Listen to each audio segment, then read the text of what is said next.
Really going down to yellow and brown. That's what's in. Padres on the loose. Let's go, Goose. That's what's in. Bryce gonna lose, and Manny's gonna cruise. That's what's in. Give Philly no slack and send them back. That's what's in.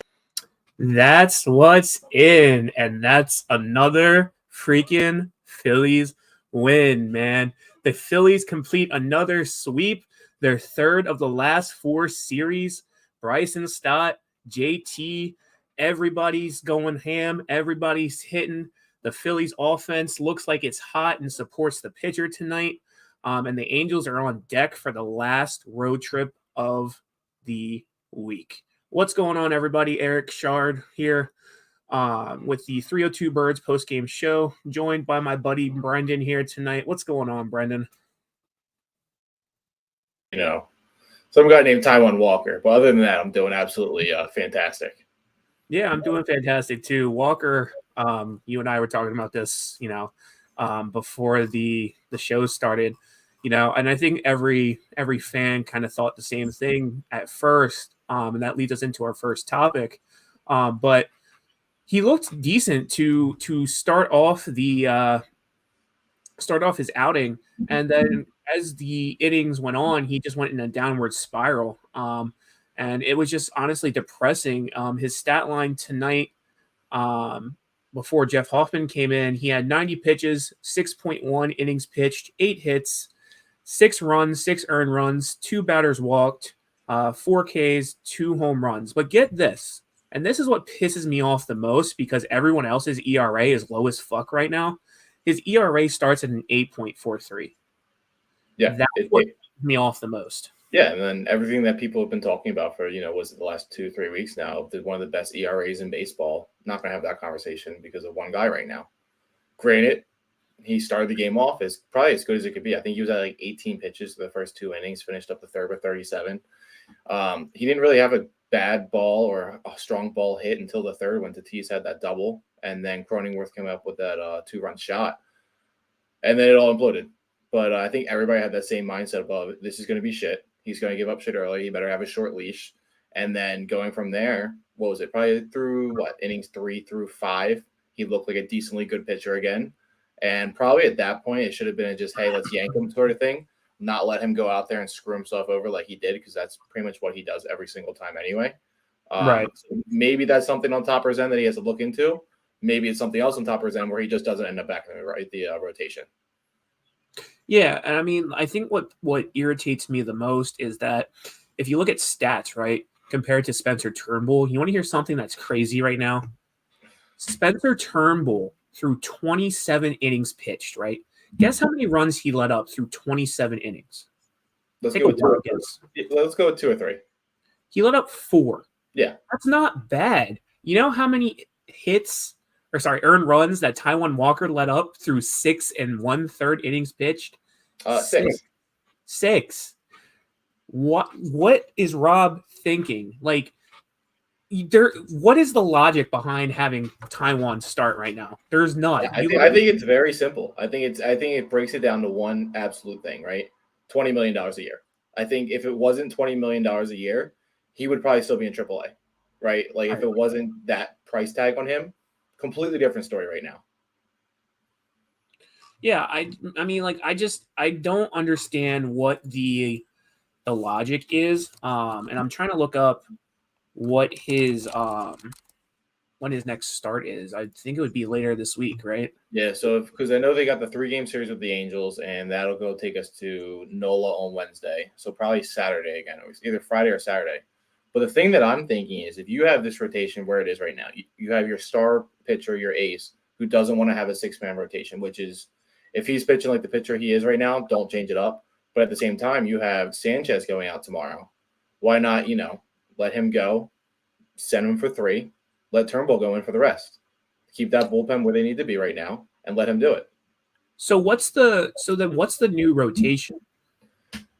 If it sounds like the way that they're going to do it, it sounds like it's going to be Wheeler, Nola, Suarez, and then the last 2 is what really gets wonky, right? So it's either going to be Sanchez, Walker, Sanchez, Turnbull, whoever. But I think it's going to boil it down to Topper's going to do Topper things, and it's going to be that 5 spot of being Walker. Okay. Because I'm looking here on the Phillies Twitter just to look, because I saw something earlier and I couldn't remember who it was.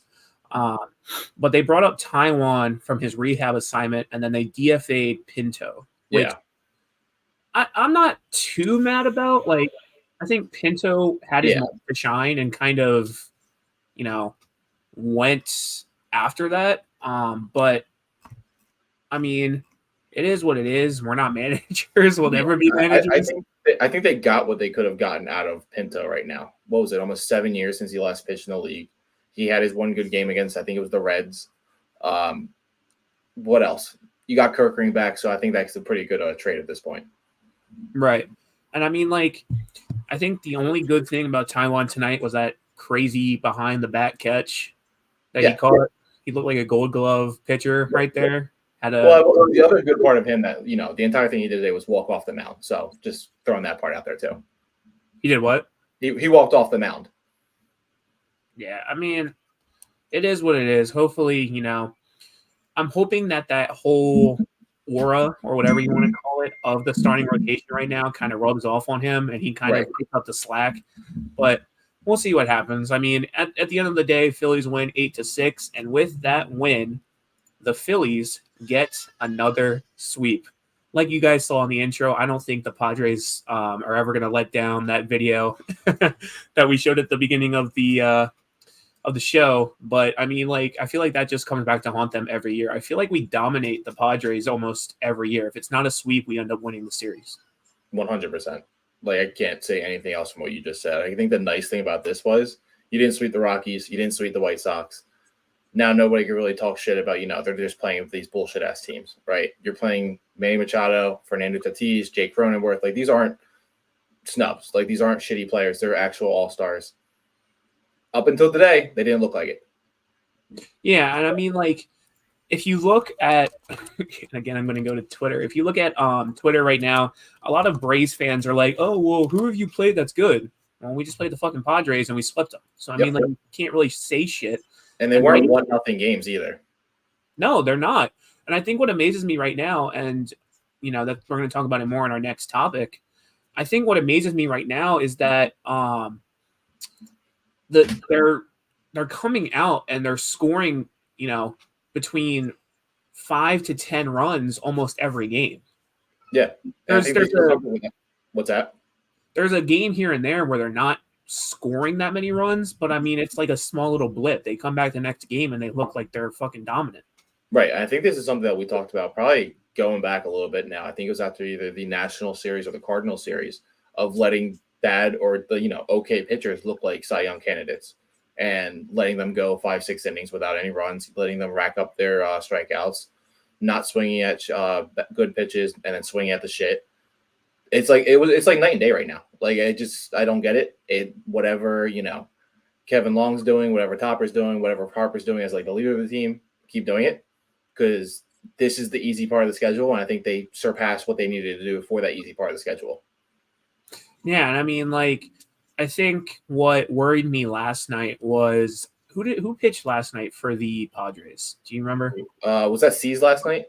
I think it was C's. I think what worried me with him was that he's kind of nasty sometimes with his pitches, and I was kind of worried that we weren't really going to be able to hit off of him.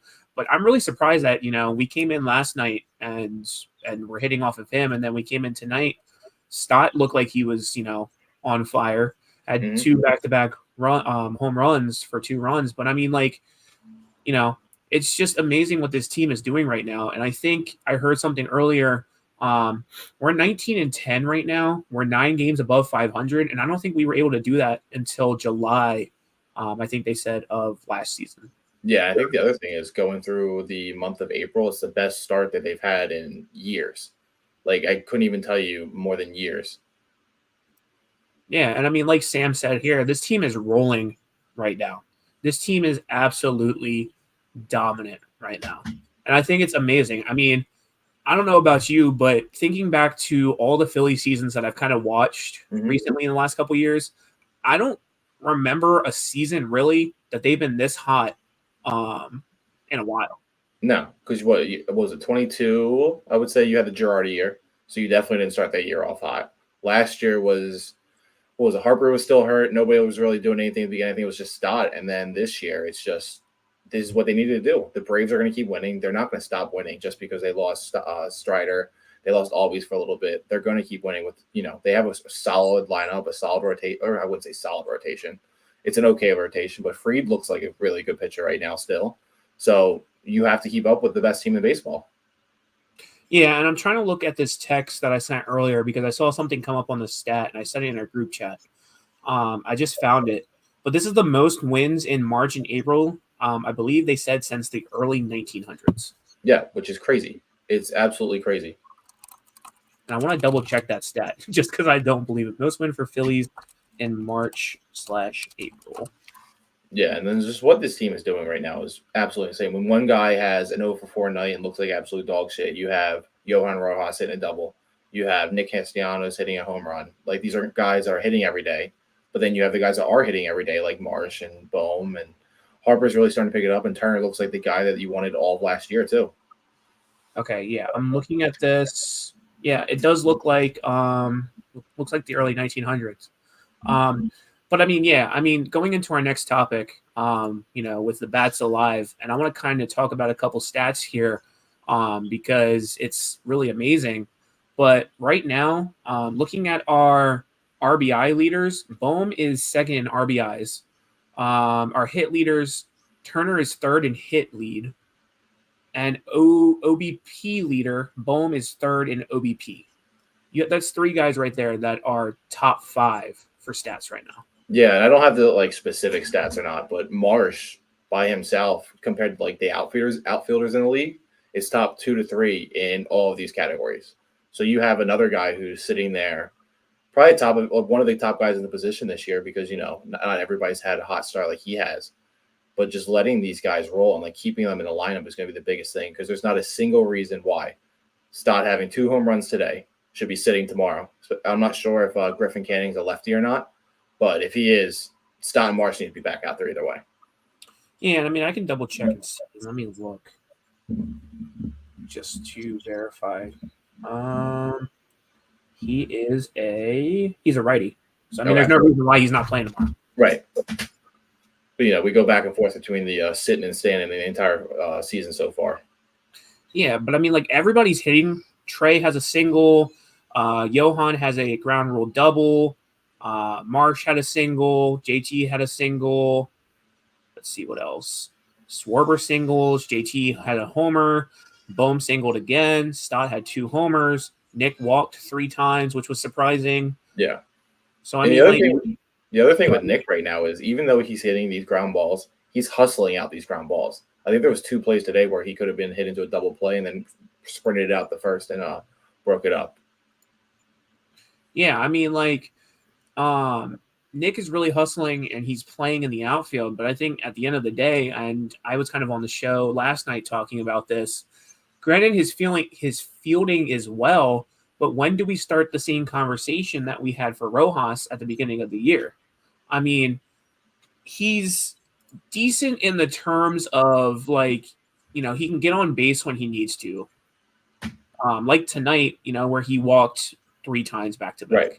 I mean, I don't want to say he's chasing as much, but at the same time, I don't know. I don't think he's doing what he needs to do, but at the same time, how can I talk shit when he was responsible for scoring, what was that, 2-3 runs tonight? Yeah. Being on base? Yeah. I get it. But the other thing, playing devil's advocate, he's had well over 100 plate appearances so far this year, right? So that's a decent sample size. He still's batting 190 right now, with 1 home run and I think less than 10 RBIs. It's not the worst that a person can do, but it's definitely down there. So it's definitely got to come close to be hey, we're going to start sitting or start putting Witt out in the outfield. We're going to start putting Christian out in the outfield. You want to give these guys reps. I think the guy to sit down right now is still Castellanos. He hasn't really proved himself to be an everyday player, even though Topper wants him to be an everyday player. Yeah, I mean, he's hitting his average for the season right now is a .181. He has 105 at-bats, 7 runs scored. He only has 19 hits out of 105 at-bats. He has Yeah. 8 RBIs, 7 walks, 26 strikeouts, and 1 home run. So I mean, like, it's hard for me to talk shit because I mean he's a decent outfielder, but at the same time, it's like you're cold, and he's like super cold to the point where it's concerning after watching him last year. Right. It might just be an even year thing. He might just honestly suck on even years and just be really hot on odd years. Yeah. Because the other thing is, like, he's not going against Cy Young guys, right? Like, he went out against 3 games against the Rockies, 3 games against the White Sox. He was against the Reds, I think, 7 times so far this year. So it's not like he hasn't seen those guys multiple times. What are we going to do when he's starting to go against the Braves, the Dodgers, the Yankees, and all these teams that are really pushing guys right now, and he's not up to it? Yeah, I mean, I think honestly his plate discipline right now is really bad. I pulled up a couple screenshots I took on MLB Game Day last night, where he was just like swinging at BS. And I don't know if you watched the game last night. There was one at bat he had where the ball was like way over the plate, and he just casually swung at it like he didn't give a care in the world. And I think that's what irritates me the most is that he just doesn't seem to care. Yeah, it's that check swing mentality. It's the not hustling the balls. I will say over the last couple of games, it looks like he's hustling a little bit more. Ever since he hit that home run, it's kind of sparked something maybe. But school should be letting out soon. So maybe we'll just keep it until then. I guess that's what we have right now. Yeah, I mean, like, I think I'm going to leave it at this because I don't want to beat a dead horse. You can tell the guys who are putting in work and want to be here, and you can tell the guys who just I have my contract. I can do whatever I want. Yeah. And I don't think I'm at the point right now of Nick's just here for his 20 mil and he's ready to walk after the season ends. I think he's in a shitty spot. I think he's in a shitty mindset. I think it's going to take the power of a natural disaster to get him out of it. Yeah, but I mean, we do play the Angels next. Yes. And what I want to happen, You don't have to say it without saying it, sir. And WIP has been preaching it for the last couple weeks. I need Bryce to have one of those famous conversations on first base to Mike Trout and say, "Hey, buddy, you need to come the fuck home. We'll bring you here. We'll leave Nick on the tarmac, and you get the Angels can pick him up." Now, what do you think a trade would have to look like for that to happen? A trade for Trout? Yeah. Because I think Cassie definitely has to be in that trade. So we were talking about this, and granted, you weren't in the group chat in the off season. I think we were talking about this in the off season for a while, and there was a couple of us that had put a couple hypotheticals together and kind of like we're bouncing it off of each other. And I think one of the things that I said that was going to be the only way that the Angels would trade Trout would be if we traded Nick Castellanos, and then we would have to trade one of our prospects. Yeah. Whether it's Abel, whether it's Painter, somebody else, I feel like there's no way to get Trout without trading one of your top prospects. As shit as that sounds, that's just the only way it's going to happen. It's what Middleton said from the beginning of the season, right? Go get my fucking trophy. And I think to get the trophy is they're one bat short. And I don't know if that's Castellanos or not right now. I don't know if that's Rojas. I don't know if it's Stott, like whoever it may be. But they're definitely a bat short, right? Like that cleanup spot to the lower end of the lineup right now. Bohm looks like your everyday next 10 years down the line third baseman, right? Maybe it's Aiden Miller gets thrown into that. Maybe it's, Crawford who gets thrown into it. I think the only guy I would keep off the table right now would be Painter because you haven't seen him back since that Tommy John surgery yet. I think the good thing about Painter, though, kind of bouncing off of that, is that he's so young because he's what, like 20, 21 right now? Yeah, he's going in like 22 at like the latest. Yeah, so I mean, like, even with him coming back from Tommy John, granted, we don't know how he's going to perform because anytime you come off of Tommy John, you kind of have to take it easy and not overdo it for the first couple months to maybe a year, honestly. Yeah. But, I mean, he's so young to the point where, like, we're going to have him for a while. Right. Somewhere down the line we trade him, which I really hope that doesn't happen. But, I mean, like, I see Middleton's point where he doesn't want to trade unless it's a really good trade Right. or something good in return. And I think honestly, making a prediction, I think they wanted to wait until the trade deadline to see who's available and then go from there. And I think they wanted to wait and see how the beginning of the season started out, and see, okay, this is what is going on from this point of the season to now. This is what we need to work on. Who can we bring in to fill these voids? Yeah. And like looking at Trout right now, that stock went up like hell, right? Like he looks like the perennial guy that he is. He's playing every day. Granted, we're only a month into the season, but I think it's going to take a decent amount. And then the other end of it is, I think he has one of the highest contracts in the league right now. So like adding that on top of the Turner, the Harper, Nola, Wheeler. So that's really going to have to like figure out that on the ass end of things too. Yeah, I think he has one of the highest contracts, but I think also the Angels aren't going to let him go just because of his stats. I think he has the most home runs out of the MLB, or he was like the first to 10 or something like that. He's definitely probably one of the only reasons why Angels fans are going to the game right now. Yeah, I mean, they got rid of what's his name? They got rid of Shohei. Yeah. So I mean, like, there's no reason for Angel fans. Those fans are going to boycott if they lose Shohei and Trout in the same year. Well, I mean, aren't the what's the team that's going to Los Angeles? The Athletics that are going to Los Angeles. They can always jump ships. Yeah, why not? Yeah, but I mean, to kind of wrap up the show for tonight, I'm going to pull up my screen here just so everybody can see. So right now, we are 19-10. Braves are 19-7. We're 1.5 games back. So we're right there. And I think somebody asked me last night, and Brendan, I kind of want your opinion on this as well. When do you think we're going to jump the Braves? I said probably by the end of this week.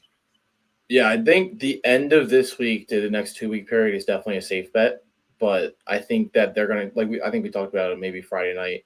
They're going to go back and forth all year. Like there's never going to be a point in July, August, maybe even like the early side of September where you're going to have these games and you're going to be 10 games up. I don't see that really being a thing. I think it's going to be back and forth. I don't see either team being more than 5 games ahead of the other. I wouldn't worry too much about the Mets, the Marlins, the Nationals. Those really aren't really big things. Francisco Lindor looks good right now with the Mets. Pete Alonso is starting to come into his own, so maybe the Mets can do whatever the hell the Mets do and pull it out and get that second wild card and then choke in the playoffs like they normally do. But it's definitely going to be no more than 5 games. But I definitely see that next 2-week period might be one of the first times we've seen in a while where this early in the year they're going to be in first place. Yeah, and I mean, I said that last night when I was on the show, just because I had a couple of comments asking me. I definitely think it's going to be in the next week or so that we jump ahead of the Braves, hopefully. Fingers crossed, knock on wood. But I also do think, contrary to what you said, I think it's just going to be back and forth all year, kind of to the end of the season. And the comparison that I gave last night, and I'm sure you'll agree with me, is it'll be similar to how the Eagles were 2 years ago on their Super Bowl run. Right. It came down to that very last game where we had to win that game in order to get the first seed and get home field advantage. And I think that's if I'm giving a comparison that's, easy for people to understand, I think that's a good one. Yeah, 100%. They don't even play the Braves until the beginning of July. So these are the games that you have to win. Yeah, they play them from the 5th to the 7th, and they're in Atlanta. So yeah, there's going to be a bunch of games towards the end of the year where they're going to have to win these games against Atlanta. Yeah, and I mean, I think, honestly, we play the Braves again. Granted, I don't want to get too cocky, but I feel more confident now seeing as, how we played the Braves. We got our ass kicked, and then we kind of adjusted from that. And I think going into the Braves series in July, we probably won't win the series, because it is the Braves. But I think we'll be more ready to go when we do face them again, and we won't get our ass handed to us again. Oh, 100%. But to go ahead and end the show, the Phillies are, looking ahead. The Phillies are playing the Angels in a 3-game series. It is on the West Coast, so we have 2 back-to-back late games. So tomorrow and Tuesday are at 9:38. So the post-game show for 302 Birds will probably be sometime late at night. It'll probably be probably by midnight time again. Probably be around midnight, between midnight 1 a.m. one of us will be on. It is, during the week, so we got to play around with schedules and see who can hop on. But one of us will be here. One of us will bring you some post-game coverage. One of us will either be ranting, be praising the Phillies. We'll see what happens. Yeah. But no, just to butt in real quick, the Angels series should be another one, just like the Padres, the White Sox, the Rockies, right? Griffin Canning's 0-3 with over an 8 ERA. Tyler Anderson's probably the best pitcher you're going to face in the entire series, but he's still 2-2. His ERA is down to like 1.5, 1.4. And then they don't have their starter out for Wednesday yet, but looking at the schedule and everything, hopefully it's Patrick Sandoval, who's 1-4 on the year with over a 6 ERA. So these are more guys that you can beat the hell out of early and let the bullpen sit down at this point. Right. And then we come home. We have an off day on Thursday. We come home on Friday for City Connects, and we play the Giants in a 3-game series. Or no, good. We get the come home to Kapler. So I think we're in a really good spot right now to kind of demolish the schedule and get ourselves way ahead of that 500 spot. I think we're doing really good right now. I'm really proud of where we're at right now, just because this time last season, I think a lot of us wanted to bash against the wall. So yes. But on that note, Phillies end the Padres series with another sweep. Phillies win the game 8-6. Brendan, you got anything to add? Bring Trout home. That's all I got. We're going to Anaheim. Bring Trout home. Just ended with that. Bring Trout home. Maybe we can make WIP happy for once. There you go. Ask out Trout. Yeah, but on that note, Eric and Brendan here with the 302 Birds postgame show, and we'll see you tomorrow.